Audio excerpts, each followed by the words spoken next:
It was a moment of genuine excitement. I submitted a very expensive raw card off to PSA and I wasn't sure it was going to get a PSA 10. So when I got the email from PSA telling me that I had a $4,000 upcharge because my card had gotten a PSA 10, I was thrilled.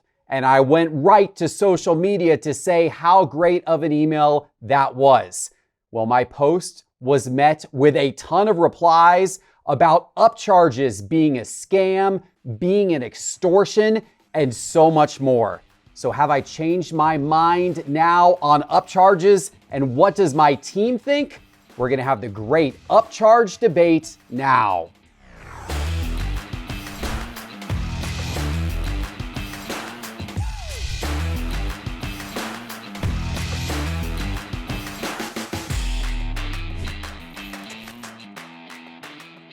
Hello, sports card investors, and welcome to another episode of Cards on the Table. Teapot, Ryan, you want to see the card?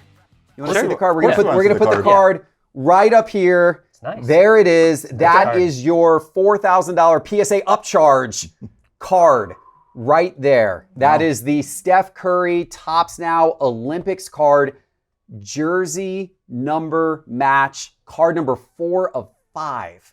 Wow. I bought this card raw at the National. I was thrilled to get it. I had a collector come up to me and sell it to me raw at the National. And it was sealed in the Topps customer service with a Topps customer service sticker. It was raw. It had that big Topps sticker on it. And I actually posted a photo of this card raw to Instagram a couple of months ago. And I was curious to see if people thought I should grade it or leave it sealed in the Topps sticker. And I'd say it was maybe about 50-50, the opinions on it. And some people said, based on your photos, I'm not sure that's going to 10. And if it's not going to 10, you probably shouldn't take off the top seal and send it off and get it graded by PSA. I looked at it real closely, and it's not perfect. It's not perfect. There's a little bit of top edge wear. It's not perfect, but it's close to perfect. And PSA, a 10 doesn't have to be perfect, but it has to be very close to perfect. And I was like, I think it's 50-50. I thought it was 50-50 as to whether it was going to get a 10 or not. And I said, okay, worst case, I think it gets a 9. And I still think I would rather have it graded as a PSA 9 than a PSA, than leaving it with a top sticker on it. So I decided to send it, but I got to tell you, I was holding my breath because I knew that would be a huge value difference between a PSA 9 and a PSA 10. So when I got the notification from PSA, it was one of my more tense moments in terms of like, what happened here? What did we get? Got the email. And I opened up the email and the email said, you got a big upcharge, $4,000. Look at the attachment to see your grade. It was this one card. That was the only card I submitted. This one card, I opened up the attachment and it said I got a 10-10. And that's why I had this upcharge. I was thrilled. And I went to social media, maybe a little biting in my social media post when I said, I don't care what anybody says, because I knew that people were probably going to come back and say they don't like this, they don't agree with that. But I was thrilled that I had gotten this, and I was more than happy to pay the $4,000 to PSA for the fact that this card is now a 10-10, which, by the way, I think added about $50,000 worth of value on this card. The last one of these sold at Golden Auctions recently for $82,000, an out of 5 and a 10, and that one wasn't jersey numbered. So this one's jersey numbered. It's a 10-10, not even just a 10. I think this card is now a 6-figure card. I think it's over $100,000. I was thrilled to pay $4,000 for that type of value increase. The public was definitely not thrilled with me that I was thrilled. And I learned from these comments how much people hate PSA's upcharge policy. This thing is one of the most hated things in the entire sports card world. I honestly didn't know people hated it as much as they did. And look, I dug in a little bit. I responded back and put another tweet out and said that I didn't think people get it. I didn't think people get why I was so excited about this. In my opinion, PSA had just added $50,000 plus worth of value to my card. So I was happy to pay $4,000 for them to add $50,000 in value. To me, that's a very simple math equation. This, once again, was not met with, much happiness by the sports card community, to put it mildly. People are saying this is extortion. People are saying this is a scam. I compared this, and this was, in retrospect, probably a bad analogy. I said, if you win $50,000 on a hand of blackjack, you're going to tip the dealer out $4,000. This is similar to that. That was probably not the right analogy to use, and I'm sorry for using that. A better analogy might have been something like saying, hey, a lot of people in the comments kept saying it's the same amount of work for PSA to grade a card that's $50 versus grade a card that's $500,000, so they shouldn't charge more. I disagree with that. Look, a real estate broker, it's the same amount of work to sell a house that's $200,000 and to sell a house that's $1 million. They go through the same steps. They hold the same open houses. It's the same amount of work for the most part, but they're going to get 5 times the commission when they sell a $1 million house versus a $200,000 house, right? The world works that way in many ways. Sales commissions. Now you're going to anger all the high-end realtors. That's probably true. I probably just install them as well. So the whole thing is like the same amount of work, you should charge the same. I don't completely agree with that philosophy, but there were definitely some comments that got me really thinking about this. And I do want to give a shout out to Tyler Tarver. He did a YouTube video. He included the comment of Ballpark Cards Alex, who had a really good point. And this one kind of stopped me on my tracks a little bit. He said, PSA didn't add value to your card. They just assessed the value. Correct. They just assessed what was already there. Okay. Correct. So yeah, I'm thinking a little more about this. I'm opening up my view on this some. It's certainly a controversial topic. Teapot, where do you stand on PSA upcharges? I hate them, just like everybody else who's yelling in the comments. And I'm out enjoying a week off of work, and I just decide to open Instagram and just see everyone's story and everything in my YouTube feed responding to Geoff Wilson is out of touch. And I love when my boss does this. So finally I get a chance 2 weeks later or whatever it's been to talk about this. And look, I can go on a long time, so I'm going to get into it, but I do have a lot to say about this. No, I have a lot to say. It's a couple pages. I think we can understand.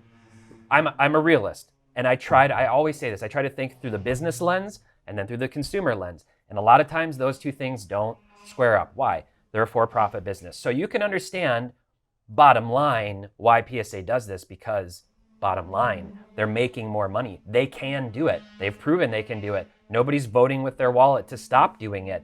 But to argue that you're happy to pay the $4,000, that you were thrilled to pay the $4,000, you were thrilled to get the 1010. Yes. But if they had said, Geoff, here's your card, back 1010, no upcharge, it's on the house, I think you'd be a little happier. Well, of course. So then you could buy another $4,000 card or something. So I think there's a lot of problems with the upcharges. The biggest one to me is it hurts the everyman collector the most. I want to take you through a few scenarios. First, think about a guy who just inherited his father's entire vintage baseball card collection, who's recently deceased. And this guy wants to keep it as an heirloom, but recognizes, I got to get these cards authenticated and assessed and protected in these slabs. So he sends in all these vintage cards, big collection. And some of them, some bangers, 52 tops, Maze, Mantle.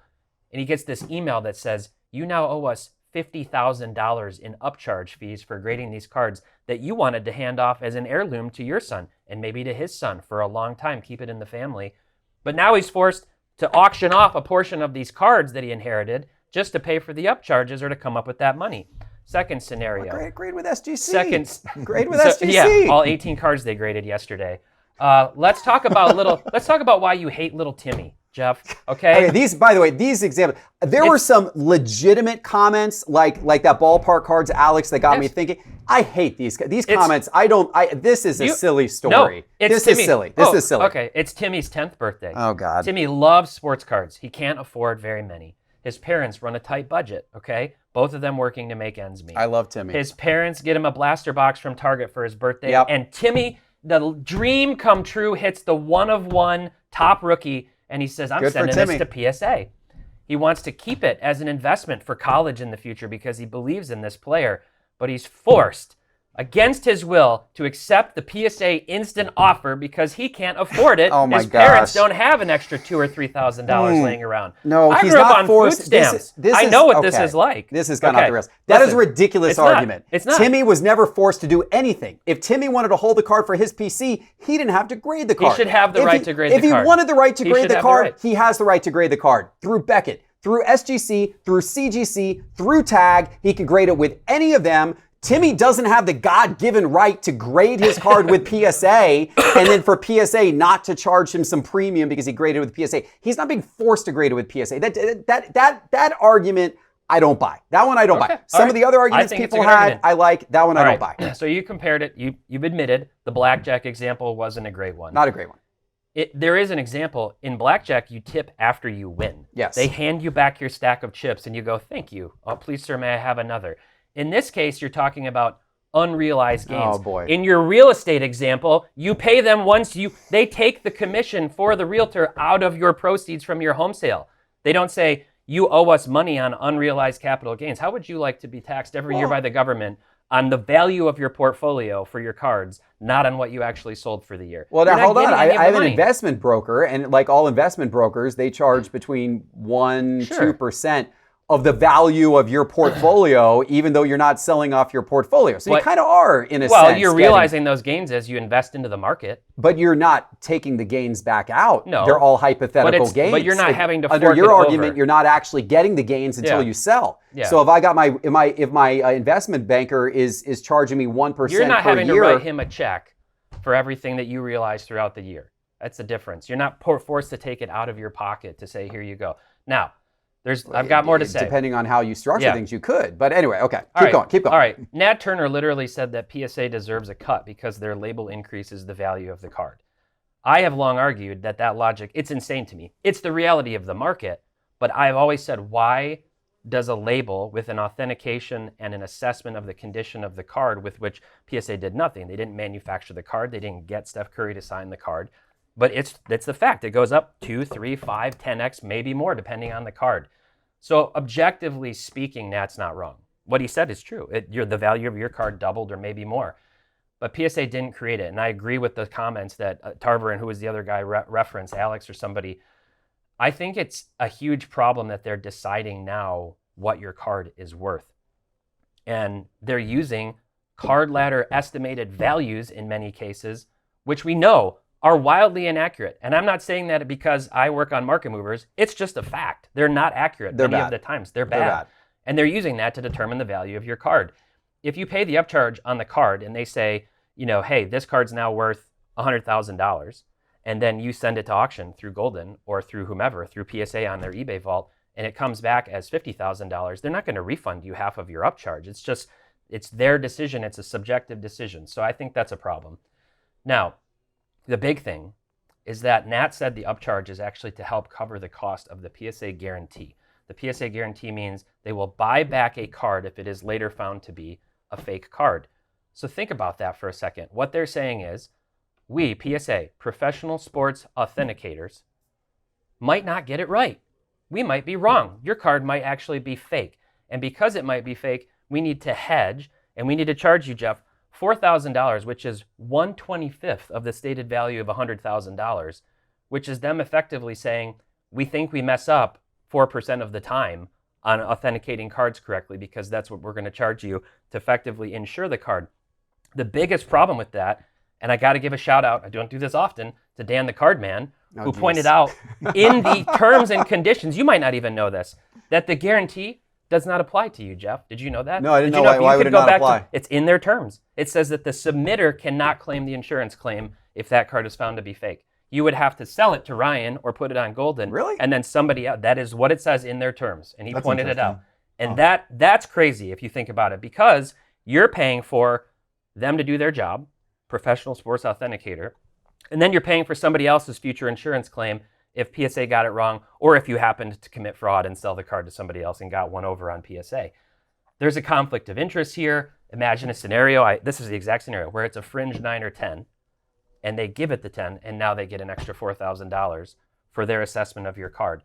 Would that impact the grader? I sure hope not. I hope the graders are trying to be as objective as possible, but you can't say that it doesn't impact. It's a red mark on the objectivity score of the company to say we can literally hold your card hostage and charge you more money until you pay it to us if we give it a better assessment of the card. That part doesn't feel great. A lot of people in the comments had an issue with that. They said, doesn't this take the objectivity away from grading if they're incentivized financially to give a better grade? In the case with this card, they made $4,000 more as a company because they gave it a better grade. Had they given this card a 9, and I'll be honest with you, it was somewhere between a 9 and a 10 on this card. Like look at it, I could have seen them going either way. They went the 10 route. They got an extra $4,000. Yeah. That's a fair concern. All right. That I think is very valid. And then a possible solution, and then I'm going to let Ryan talk to you. The last thing is there's just inconsistency. So there have been true instances of this with more liquid cards and other things, but big cards where two people get the same PSA 10 card back in the same week, and one of them got an upcharge and the other one didn't. That demonstrates that there's a problem in the valuation system, and that's probably the same as like when you crack and cross the same card back into PSA and get a different grade. Subjectivity is a problem. So what's the possible solution? I think if PSA wants to charge more money to submitters for higher value cards, it needs to be done at the time of check-in in what they call order prep. PSA should determine the raw value of the card and evaluate if it is valuable enough that it requires more of a white glove treatment, which, by the way, your upcharge doesn't guarantee they did anything extra special while they walked the card through the service. That would reduce their liability if they damage the card or something like that, right? And then what they should do is just send you a little confirmation. Mr. Wilson, would you like to pay the upcharge right now for your stuff because we noticed you sent it in at bulk value and this is a really good card. We need you to pay for it now. And then you say, no, I didn't realize that. Cool, we'll send the card back to you. Would you like to insure it, etc.? Would I like this? No, I would still hate this. But if you want to make more of a business decision that's more objective to rationalize something, that would be far more objective and have less of those stains and objectivity questions around it than that. I literally have 20 more things I could say, so I'm not going to. No, that's my other notes and stuff. I'll talk less on the future topics, but I hate this. I understand why people hate it, and I don't know why you hate Timmy. Man, I hate Timmy. I ruined his vacation week by making him get all these text messages from people saying, "Why is your boss crazy?" By the way, it's his 40th birthday. He was on vacation. Happy 40th birthday, Teapot. Yep. 40th birthday. Yep. All right, Ryan. What Teapot is very anti this. I was totally fine and good with upcharges. Well, a little less so today. Now that there's been so many issues. But what's your take? I'm not as fired up as Teapot right now, and I don't have a novel to talk about this topic. But I will say, your friend Nick over at Boston Card Hunter, he posted out a forum. I think it was a blowout forum. Matt Turner. Pretty much hating upcharges before he owned PSA. Yeah. So I think Teapot was right. That says everything you need to know. I think Teapot's right. It's just going to the bottom line. That's just a business decision that they've made and they've been successful with. And people aren't voting with their wallets. They're still grading it there. You still get the most value out of PSA. I did look into coin companies because I was curious. Do they have walkthrough services? Do they have different tier levels? So I found PCGS, which according to ChatGPT is the most prominent coin grading company. But that's the one that's owned by collectors, right? That's PSA's sister company. Yeah. I guess I didn't even know that. They don't do upcharges over there. They don't do upcharges? Nope, 150. At their own coin company, they don't do upcharges? If it's a $100,000 coin, it's still 150 through walkthrough. Wow. So that's interesting. I didn't know that collectors own that. I'm verifying. Is PCGS owned by collectors? No, I'm wrong. Oh yeah, well, it's parent company collector. Yeah. Yes, it is. Yes, it is. Yes, it is. That is collectors coin company. They're the sister company to PSA. Well, hopefully I'm not giving Nat any ideas. Somewhere a monkey just held up a lion and said, "It's time." Tomorrow there will be upcharges on coin grading, thanks to you, Ryan. Nat's like, wait a minute, we're not charging upcharges over there? What's going on? I got one more argument. Yeah, yep. I got an upcharge on a Lewis Hamilton image variation, and they claimed it was worth $2,500. I auctioned it the day I got it back, like 3 days after, and it did not go for $2,500. It went for like $1,700, 7-day auction, ended on a Sunday, nothing wrong with the auction. So like my argument is, do you think if you were to run that on Golden right now, would you be upset if it sold for $90,000? Would you want a couple of dollars from your upcharge back? Because I don't think that would sell for $100,000 right now. I think as the season heats up or the Olympics come back around or, Steph breaks a milestone, I think it's possible that it sells for $100,000, but I don't know if it does that today.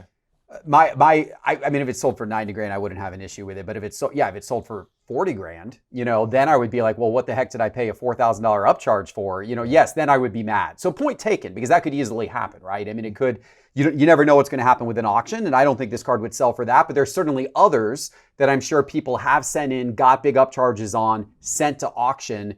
And then the auction goes for like half the price that they thought it would, either because something happened with a player, right then or something, or because maybe PSA was just flat wrong. The card ladder value was wildly off, which it is often, and on the assessment of what it's worth. So, I mean, these are all very valid points. These are all very, very valid points. That Nat Turner post to blow up forums for 2012. I didn't even know about that. Mm-hmm. And then, of course, that was, as soon as I post what I post, somebody digs that out, and then that, starts responding with that, and then that gets spread around. And I was like, oh, okay, all right, tell us how you really feel, Nat. Like, okay, that's, maybe a little funny that, but look, I generally, I'm a business guy. I'm a company owner. People say I'm a corporate shill. And to be clear, I am not, in no way has PSA asked me to talk about this.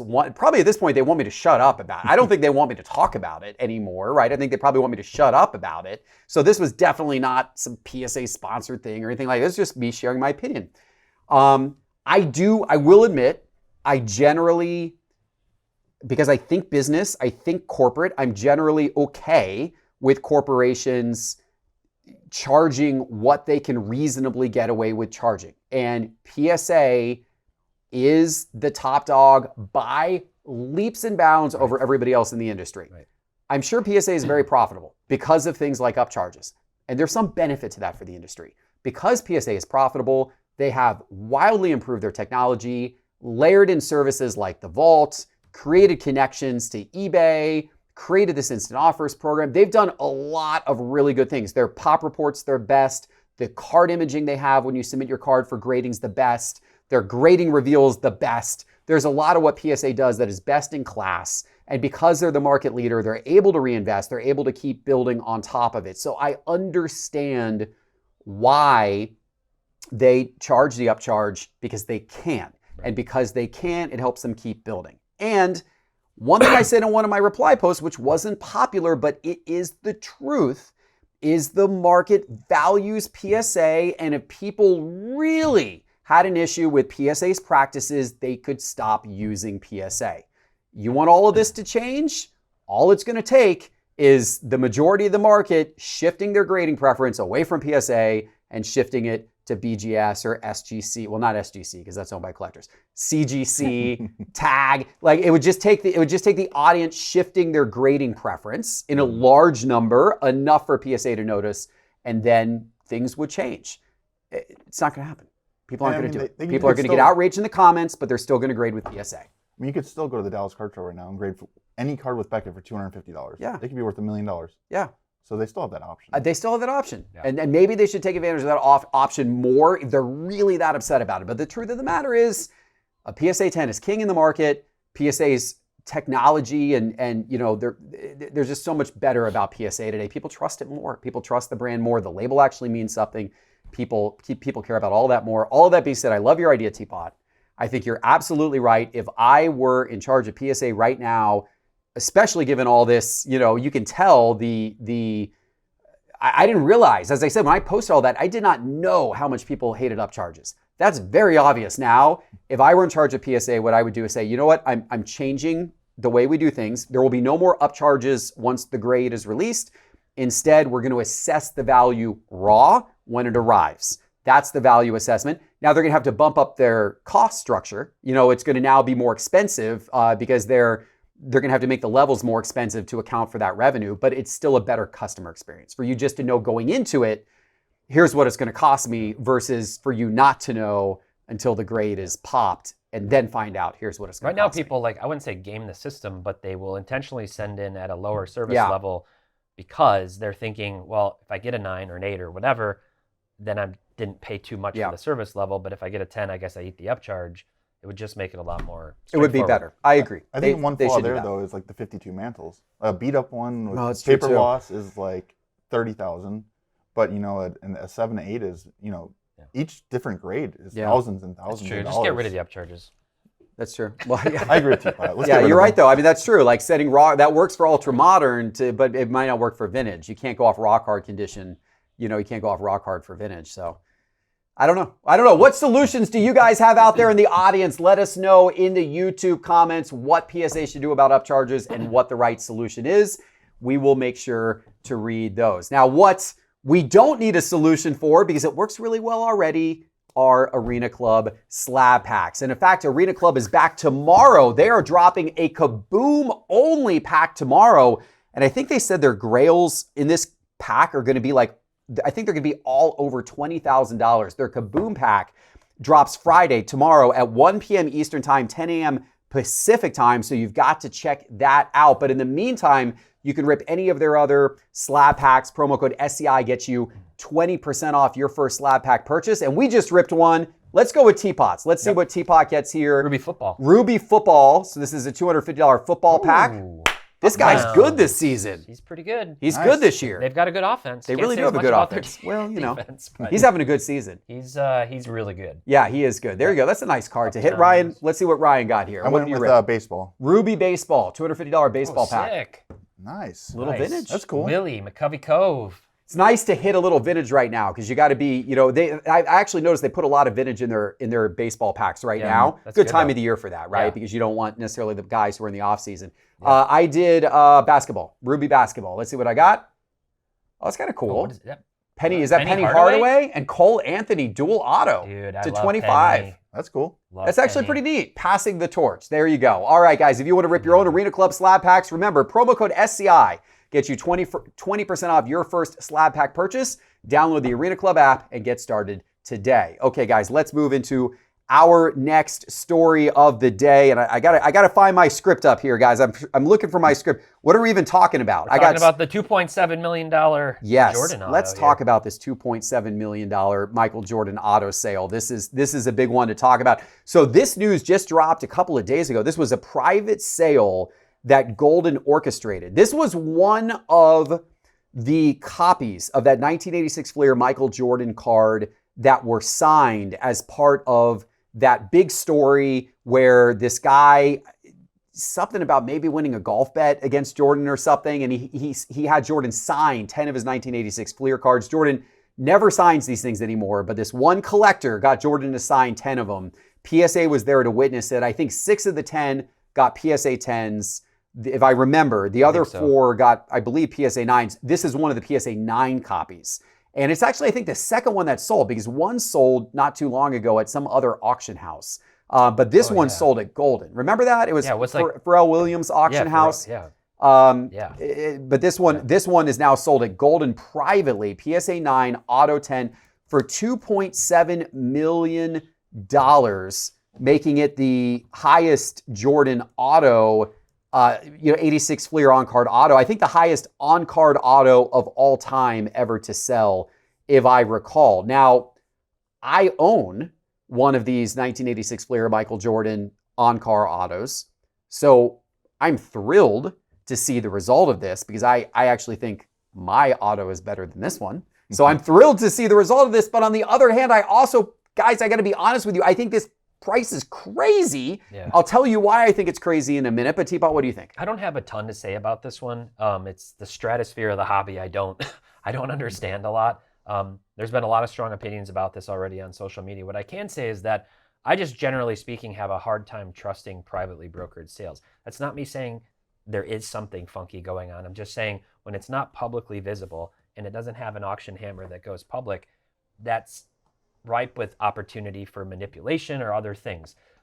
Public sales already have enough scrutiny to them on these high-end types of cards where there can be a lot of manipulation. So I think that's a problem. In general, I would say with cards like this, if you're trying to go track one of these down, forget comps. Like literally just forget comps. Like it's at the end of the day, if it's private, especially mano a mano with this other person and deciding, what are they willing to part with it for? Maybe they're going to point to this sale, or the one on Jupiter was the name of the site, and say, hey, and maybe that means you can't get the deal done, but I don't have a lot of confidence in those numbers because just anything can happen. You're not in the public environment where everybody has the opportunity to bid on the card. So I would just say in the ultra high-end market, comps not as impressive. I know Adam Gray did a breakdown of this on his Instagram, Real27 guy, talking about his thoughts, and he studies the high-end market quite a bit and breaks down those types of things regularly. The one thing I would say is, can you imagine now if your copy that you had wasn't graded and you send it in and they point to a $2.7 million valuation? Oh my gosh, we're back on Jeff, upcharges again. Would you be thrilled to pay $108,000 upcharge for this? All right, Ryan, what are your thoughts, Ryan? I'm just saying. I mean, who was the buyer here? Kevin O'Leary and Shine? Because I mean, they've been overpaying for cars left and right. Might be. We'll see it on their Instagram here in a couple days. There's 6 PSA 10 auto 10s. This is the 9. Yeah.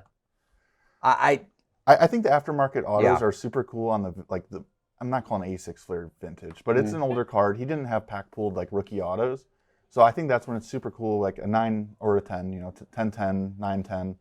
That's when it's super cool because, even unsigned, they sell for significant amounts of money.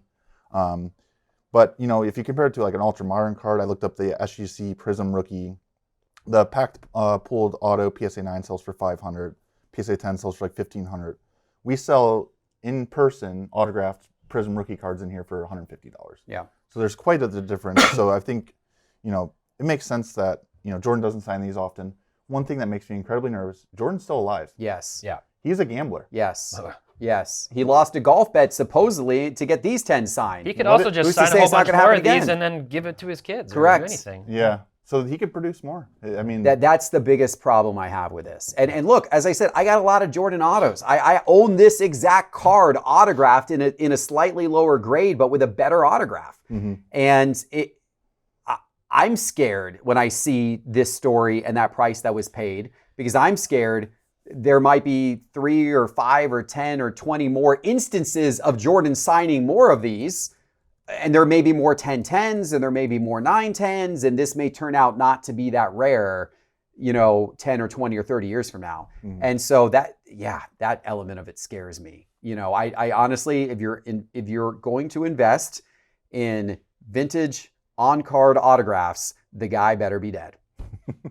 It's true. The guy better be dead. I mean, seriously, like even Willie Mays, Hank Aaron, they signed a lot at the end. Bill Russell signed a lot at the end. Like they've all passed now, but they lived long enough to live through the era over these last few years where those started to become really popular. So they were signing a lot. Pele signed a lot at the end, So it's like, you got to go back to like Pistol Pete Maravich. I own one of his rookie autos, of which I think there are 20 total that exist. Lou Gehrig, there's like, of his 33 Gaudi, I think there's less than 10. Yeah. Stuff like that. Right now, Kobe's autos command a huge premium because if he was still signing, they wouldn't as much. Yeah. It's an unfortunate reality. It's the unfortunate reality. Yeah. Blunt on that, but that's the unfortunate reality. Yeah. All right. Okay, let's get into this next topic, guys. Shohei Ohtani and the unbelievable explosion of Shohei Ohtani card prices. Of course, he had that incredible game of the National League Championship Series where he hit the 3 home runs. He pitched the 6 scoreless innings. He had the 10 strikeouts. It was considered by many to be the greatest baseball playoff performance of all time. Maybe the greatest single baseball game performance ever, which only further cements him as the modern day GOAT, within baseball. And it's caused his card prices to do just insane things. And just a few examples of sales that have occurred post that game, right? First of all, you had 20 sales of his cards that were over $10,000 between Friday night and Saturday morning. So right after that game ended, 20 sales over $10,000. Within 2 hours of the game, 2,000 of his cards sold on eBay within 2 hours of the game. The average sold price jumped $112 over the course of the weekend. That includes his low-end base card stuff, But notably, his 2018 Bowman Chrome Refractor Auto BGS 9.5 sold for $84,000. That was a $13,000 card 2 years ago. Yeah, I had that card in a PSA 10 2 years ago, and I sold it 2 years ago for I think $25 or $28,000. And I mean, if the BGS 9.5 is now $84,000, what's the 1010? 150? 150,000 probably. Crazy. Something like that. That's crazy. Unbelievable. His 2018 Topps Chrome Auto PSA 10 it sold for over $20,000. That was more than double its price just back in December. And there's other high-end sales as well. Just crazy stuff. And then on the back of all of that, by the way, Topps Now releases their Topps Now card commemorating the moment. It will have a one-of-one auto as part of it. This is the next great chase. They sold 253,309 copies of that Topps Now card. Unbelievable stuff. Teapot, is this insanity or does this all make sense? Well, there's a couple of things that come to mind here. One is these MLB playoffs have reinforced the fact that moments are what matter in the playoffs, not overall performance. And I'll explain that because Ohtani literally was one of the worst, if not the worst hitter in all of the playoffs leading up to that game. He had like a 155 batting average. He hadn't done anything. I think he was 2 for 24. As the leadoff hitter. And I mean, you're not used to that. You're just not used to it. And then he has what I think has to be considered the greatest baseball game of all time, just comprehensively, and in a big moment, in a closeout game. In contrast, Aaron Judge actually had really good playoff stats. He hit 500 average and had the second highest OPS after Vladdy, yet he failed to hit when it mattered the most. He had a bases loaded moment where he didn't get a hit. He didn't drive in the runs that people were expecting, and the Yankees ultimately lost. So contrast that with Ohtani, George Springer, Vladdy. Mm-hmm. It's the moments that matter. Last year's Freddie Freeman was just incredible, but the moment that he had was what solidified it, the Grand Slam. Now, the other piece I'll say is the Ohtani market, in my opinion, officially reached peak insanity. I'm not saying it can't go higher, but I do think it's actually irrational at this point. There's two markets right now that are crazy to me, modern Pokemon and Ohtani, and both of those things they look unsustainable. The bottom line is there will come a time when Ohtani is not playing as well or is out of the league, and when that happens, his market will go down. And it's nothing to do with him being literally a truly once-in-a-lifetime athlete, a once-in-an-ever athlete in terms of baseball and what he's done. So it's not about his accomplishments or his incredible performance. It's just the fact of the matter. When Tom Brady retired, his card market dropped by 50%. So he'll be out of the limelight, and the hype cycle will be over, and then it'll stabilize into the investment cycle where he will appreciate over time. So there's going to be like a pow. I don't know when it's happening, but it will happen. And right now, these cards that are numbered to 500 and other things that people are paying crazy amounts of money for stand to lose a lot. So I just think, just be careful. All right. Teapot says be careful out there. You agree with this, Ryan? I mean, I'm just a little nervous because PSA, I submitted an order at the National, and I think they lost it because it's been stuck in the step 1. I'm going to get some upcharges on those Ohtanis now. If they find them. But yeah, the Topps Now moment, I had friends from college that messaged me asking how to get that card, which I don't have happen that often. And you could see the power of that moment, selling 250,000 cards. They had to create a new parallel for Topps Now. Yeah, the Opal, right? Yeah.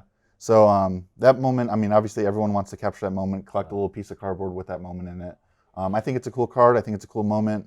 And I have a good customer. He's a good friend now. I've sold him some high-end Ohtanis throughout the couple of years of being here. And he thanked me for that yesterday because he has some really nice ones and they're growing in value, and I'm excited for him. There you go. More money for him to come back and spend at the shop. I love it. All right, let's hop on to our final topic today. We'll do this one pretty quick because I know we spoke a lot about our earlier topics. We are not quite halfway through the NFL season, but we're approaching it. We've already seen some big card price movements. Some players take off, others go down. What do you have your eye on here the first half of the season, Teapot, if you kind of look at where markets are? Any cards right now that are overinflated or any cards that might be kind of a good buy low, sneaky opportunity right now? This season is just wild. The standings are insane. Nobody would have predicted this season so far, especially in the AFC, where the divisions look like they're upside down and all sideways. I said before the season that Daniel Jones' market was dead, officially dead. I said rest in peace, Daniel Jones' card market. Oh, it's back. I guess I was wrong about that. And honestly, if I've learned anything now, just from the last few years, if we look at Sam Darnold, Baker Mayfield, Daniel Jones, Mac Jones, who's been like a meme on the Market Movers channel for me, these QB markets are never dead until they're out of the league, officially out of the league, because they can all of a sudden come back on a team that you thought wouldn't be very good, like the Colts, or in a backup role with the Niners, and then our cards go up. So you're saying there's a chance for Desmond Ritter? Seriously, is there a chance? Who knows? Will Greer might I don't make think a comeback. I don't think he's in the league here. He's coming back. Desmond Ritter, he was cut by Minnesota. I don't think he's landed on it. Let me see. Maybe there's a team that will pick him up. I thought he was on a team. There's a team. Oh, maybe he's back on Minnesota again. The Canadian I think he's on Minnesota right now. Okay. Okay, there you go. So we need Wentz to go down and JJ We're not rooting for injuries. All right, we're gonna. But all right, so I'll say I think if I were looking at one just to be careful on right now, I might say Mac Jones because they're still Purdy waiting in the wings. Like his cards went up. He's played really well. He has to him. Actually. But if there's one player that's already been hot that I actually think might be worth watching or getting in even on now, it's Jonathan Taylor, who is playing at an MVP caliber level. And we saw Saquon last year in the MVP conversation. We saw Christian McCaffrey a few years ago in the MVP conversation. McCaffrey's having a great year too. But this is a weird year where the teams don't make sense and there's no quarterback. Josh Allen's suddenly not playing that great. Mahomes is in the mix now and is having a really good year again. But if it comes down to it, and the Colts are in first place in the NFL, which their schedule is cake the rest of the year, and Jonathan Taylor is over 2,000 yards and had this record-breaking season like he's on pace to do. He may win MVP, or just riding that momentum to a first-place finish in the NFL into the playoffs with a bye. That puts him in a really good spot. His Optic Hollow PSA 10 is still $25 cheaper than Gibbs, who I love, but Taylor's off and running, so no pun intended. All right. What do you think? I think we're seeing the sophomore slump for Jaden Daniels. I think we are. I think Josh sold that Black Friday right at the right time. Yep. With all the hype. Oh yeah. Right before his sophomore season. Not saying I think there'll be more opportunities to buy Jaden later. I still believe in him. And then every time I see a card price for Bryce Young, I'm always shocked. I'm pretty good at guessing the average value of a card. But whenever it's Bryce Young, I'm very off, and it's always higher than what I think. What Carolina's what? They're 4-2 or something. They're 4-2. What are they? What's their record? Are they 4-2? I think they're 4-3. Oh my gosh. They're actually doing sneaky okay. I mean, if he goes, I don't know if he's doing goes to the playoffs. I mean, but my buy low candidate, Caleb Williams. 4-3. Caleb Williams. 4-3. Go Caleb Williams. Wow. It's a little biased. Wow. But I think if you look, out of that rookie class, he's still one of the lowest in terms of value. He's right above JJ right now. But I mean, the Bears are doing good. Caleb actually is probably a pretty good buy low pick, to be honest with you. The Bears are doing pretty good. I hate to break it to Ryan right here, but I know what you're going to say. The Bears' schedule is pretty tough. And the NFC North is brutal this year. They still got the Lions, they got the Vikings, they got the Eagles. You know whose schedule's not that tough? I'm going to put on my home team glasses as well. How about Penix and the Falcons? That's who you should be buying right now. That's who you should be buying. I've seen flashes from Penix this year. I actually feel pretty good about the guy. I'm excited about Penix. I think the Falcons are going to have a strong second half of the season. I think they're going to make a playoff push. I think they'll probably get into the playoffs. Maybe it's a wild card. I'm optimistic about the Falcons and Penix. Bijan might be the better. Bijan's pretty MVP running back. Bijan Robinson, he's pretty special. He's pretty special too. So there you Not go. financially. Anyway, all right, guys. Thank you for watching the show today. Look forward to reading all of your comments. Don't forget to get your Arena Club slab pack. Promo code SCI in the Arena Club app will give you 20% off your first slab pack purchase. We'll see you soon with our next show. Take care.